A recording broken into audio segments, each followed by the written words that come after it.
Hi అండి. Welcome to crazy foods.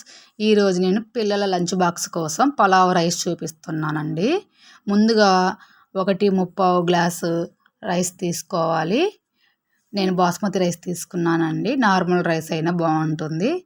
ఈ రైస్ని త్రీ టైమ్స్ బాగా వాష్ చేసి ఒక అర్ధగంట పాటు నానబెట్టుకోవాలి. స్టవ్ మీద ఒక గిన్నె పెట్టుకొని దానిలో ఆయిల్ వేసుకోవాలండి. ఆయిల్తో పాటుగా 2 స్పూన్స్ నెయ్యి కూడా వేసుకోండి, టేస్టీగా ఉంటుంది. ఆయిల్ వేడెక్కాక అందులో షాజీరా, చెక్క, లవంగ, బిర్యానీ ఆకు వేసి వేయించుకోవాలి. ఇప్పుడు కరివేపాకు కూడా వేసి వేయించుకోవాలండి. కట్ చేసి పెట్టుకున్న పచ్చిమిర్చి ముక్కలు కూడా వేసి బాగా మగ్గించుకోవాలి. పొడవుగా కట్ చేసి పెట్టుకున్న ఉల్లిపాయ ముక్కలు కూడా వేసి గోల్డెన్ బ్రౌన్ కలర్ వచ్చే వరకు వేయించుకోవాలి. చూడండి, ఇప్పుడు అల్లం వెల్లుల్లి పేస్ట్ కూడా వేసుకొని పచ్చివాసన పోయే వరకు వేయించుకోవాలండి.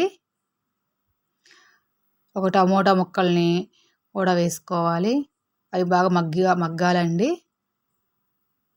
ఇప్పుడు 1 స్పూను ధనియాల పొడి, మరొక 1 స్పూను కొబ్బరి పొడి కూడా వేసుకోవాలి.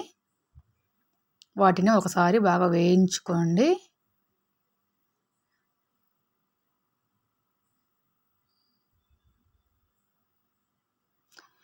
రైస్కి 1కి 1.5 చొప్పున వాటర్ తీసుకోవాలండి. టేస్ట్కి తగినట్టుగా సాల్ట్ వేసుకోండి. ఒకసారి ఉప్పు చెక్ చేసుకోండి, తక్కువగా అనిపిస్తే వేసుకోండి. నాకైతే కరెక్ట్గానే సరిపోయిందండి.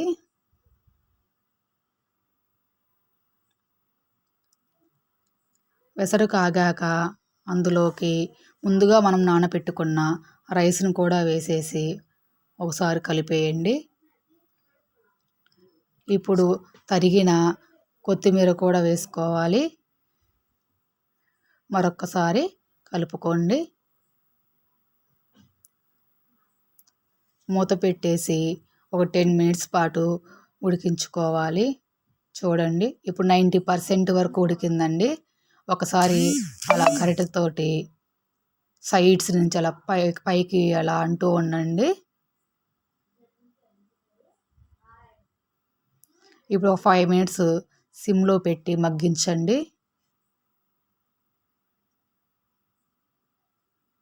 చూడండి, టేస్టీగా ఉండే పలావ్ రైస్ రెడీ అయిపోయిందండి.